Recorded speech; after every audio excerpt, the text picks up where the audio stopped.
श्री स्वामी समर्थ. श्री स्वामी चरित्र सारामृत अध्याय 6. यशवंतरावांना धडा.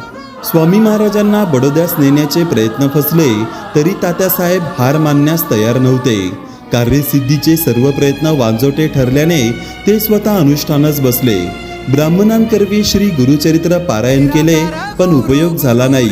शेवटचा प्रयत्न म्हणून स्वामींना कपटयुक्तीने मेन्यात बसवून बडोद्यास नेण्याचा प्रयत्न केला. महाराज मेन्यातून उतरून राजवाड्यात येऊन राहू लागले. शेवटी अपयश पदरी घेऊन तात्यासाहेब बडोद्यास परतले.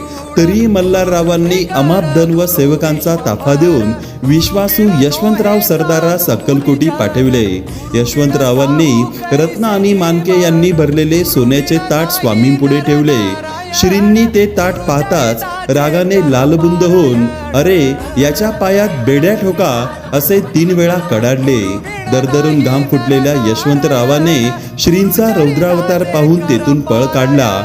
मल्हाररावांनी थोड्याच दिवसात त्यांना तातडीने बोलावून घेतले. एका इंग्रज अधिकाऱ्यास विष देण्याच्या कटात यशवंतराव सामील असल्याचे निष्पन्न झाले. त्यामुळे त्यांच्या हातापायात बेड्या पडून तुरुंगात जावे लागले. श्रींच्या त्या लीलेची सर्वांनाच प्रचिती आली. श्री स्वामी समर्थ.